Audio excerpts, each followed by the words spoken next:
or no, did you offer? Your Honor, kasi I did not... Yes or no?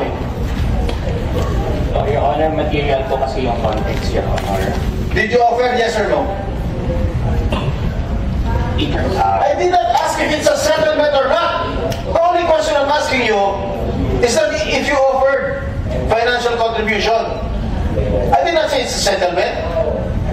You're putting words into my mouth.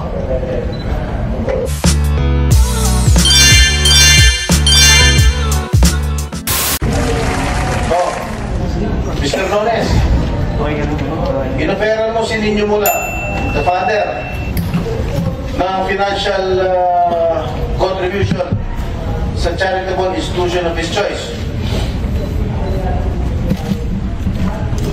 Hindi po, Your Honor, na ang context ay for settlement. For settlement? Wala pong ganung, wala pong ganung context, Your Honor. Ano yung context na yun? Nandun po kami kay, nag-meeting po kami sa tulong po ni Ms. Annette Gozon. Na magkwentuhan lang po kung saan po siya. No, did you offer Mr. Mula, father, financial contribution in any charitable institution of his own choice? Did you, yes or no? Your Honor, it wasn't po an offer. Did you, yes or no? Your Honor, because it was in the context po of the yes or no, did you offer? Your Honor, kasi I did not... Yes or no? Your Honor, material po kasi yung context, Your Honor. Did you offer, yes or no? It wasn't po in the context of settlement, Your Honor. Alam mo, May we allow them to finish? no, you don't talk. You just give advice to your client. Did you offer, yes or no? Not po in the context of settlement, Your Honor. Mr. Chair, I move inside this person in contempt. And even Ms. Annette Gozon po clarified that po in a public post, and she said po that we did not offer any settlement, nor did she broker any settlement po. I'm just asking you a very simple question, answerable by yes or no. The answer po is no, Your Honor, because it wasn't po an offer. You did not offer, ha? You did not offer. It wasn't po an offer, Your Honor. Ano klase yun? Napag-usapan po siya, nadaanan po siya sa usapan, and then nagaling po siya sa charity event. So, napunta po doon yung conversation, Your Honor. Sinungaling ko dito. Scriptwriter ko nga. Sandro, and you still deny na wala kayong ginawang masama dito sa bata? Nakipagkwentuhan lang. Yes, Ninyo? Yes, Your Honor. I'd just like to, because the last hearing, the second hearing po, we were all under oath, and they said that they never offered any donation. They never offered me any donation of to a charitable institution of my choice. But Attorney Annette Gozon has proven that they did through an affidavit. Where is the affidavit? You have a copy? Oh, ito pala, nagsisinungaling na kayo. Yan. May affidavit na si Attorney Annette. With due respect, Your Honor, may we be allowed to read the affidavit, Your Honor? It's a right of my client to be confronted with all the evidence of the witnesses against them, Your Honor. Oh, sige. Paige, can we have the affidavit of Attorney Annette? Your Honor, the affidavit is being reproduced right now, Your Honor. Well, give them a copy.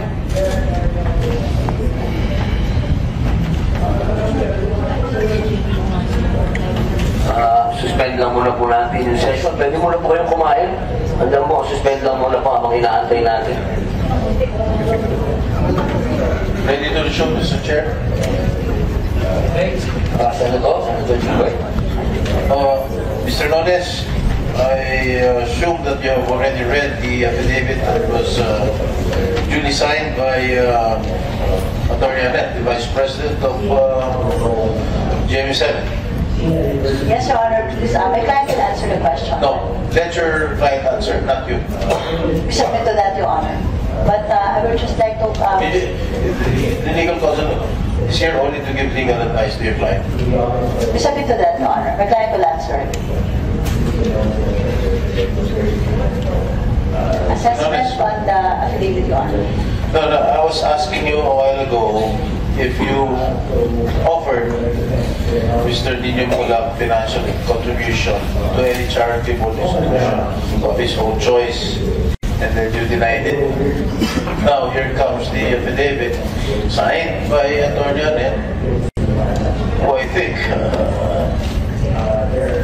this person is very credible. Here comes the affidavit signed by Attorney Anet saying that you indeed offered financial contribution to any charitable institution of his choice. Can you say? Your Honor, upon review po of the affidavit po of Ms. Anet Gozon, nowhere in the affidavit that she mentioned po that there was an offer of settlement, Your Honor. In fact, she mentioned only the donation to the charitable institution after she put, after the paragraph where she put that she said that Mr. Nino Mulak came from a previous scheduled charity event for Your Honor. So it supports our statement earlier, Your Honor, that it was part of... Basahin mo ngayon number 5. Number 5. That Mr. Jojo Nones, I'll just read it for you. That Mr. Jojo Nones mentioned in that meeting that if Mr. Nino Mulak would want, they can donate to a charitable institution of Mr. Nino Mulak's choice. Number 6, that Mr. Nino Mulak declined. Number 7, that Mr. Nino Mulak stated that he wants to pursue the HR case against Jojo Nones and Richard Cruz. Oh, maliwanag. Dito sa affidavit, na nagsisinungaling ka. Hindi po, Your Honor, kasi context po is material po. Hindi ka nagsisinungaling. I was asking you, did you offer any financial contribution to any charitable institution? No offer po of settlement, Your Honor. I did not ask if it's a settlement or not.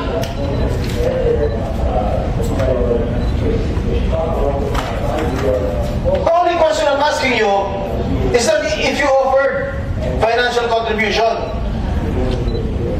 I did not say it's a settlement. You're putting words into my mouth.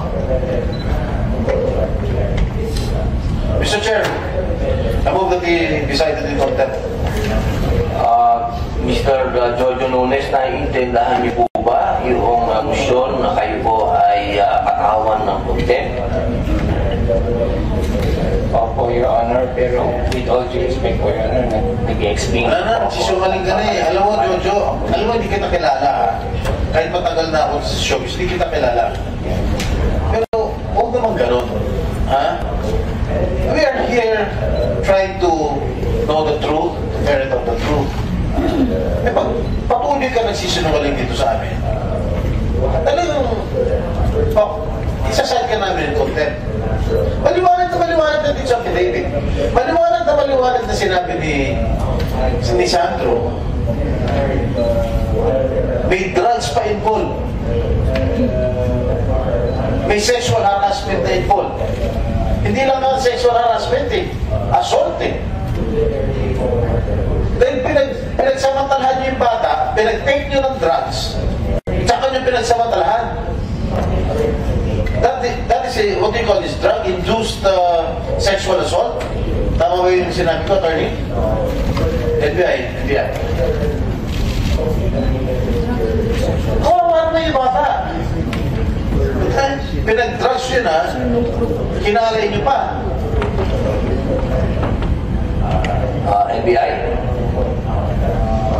Sir, Your Honor, good afternoon po. There was an allegation po na sniff po siya ng drugs before the alleged na mga abuso po. Continue denying. Continue denying it. Oh, Mr. Jojo, Sergeant of Arms to Mr. Chair. Sasagot po ba kayo? Yan pa rin po ba ang sagot po ninyo? Yes po, Your Honor. Sumasagot po kami. These are allegations po. Opo. Mismo po si Atty. Canales po, sinabi niya po, allegations na po. He denied po the allegations. Okay po, there is a motion to cite Mr. Jojo Nones in contempt. Without any objection, the motion is approved. So ordered. Meron pong motion para patawan si Jojo Nones ng contempt. Dahil wala pong nag-object, pinapalagan po ito at pinag-uutos. Sergeant at Arms. Bring him to the detention cell.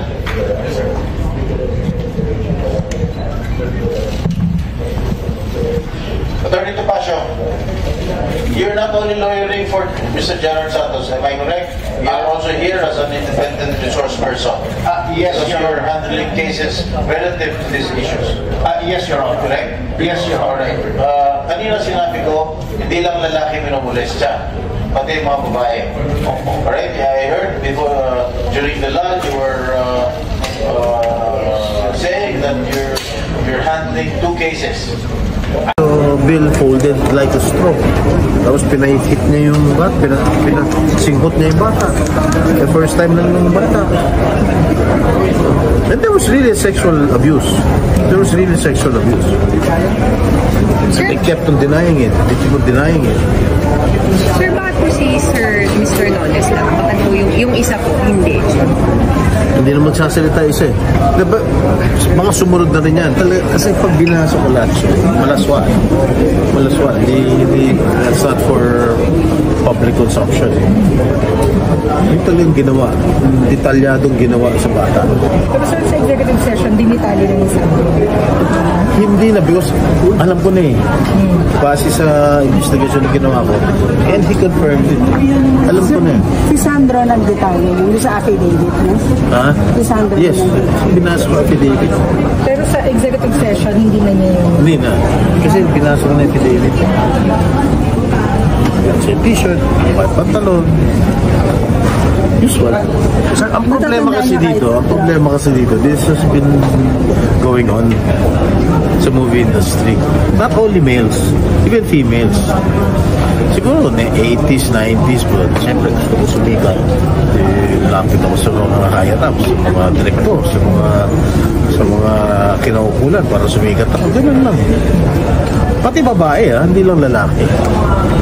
Sir, hanggang kailan niyo po siya i-hold in contempt? Depende sa chair yan. Hanggat magsabi siya ng totoo. Thank you, sir.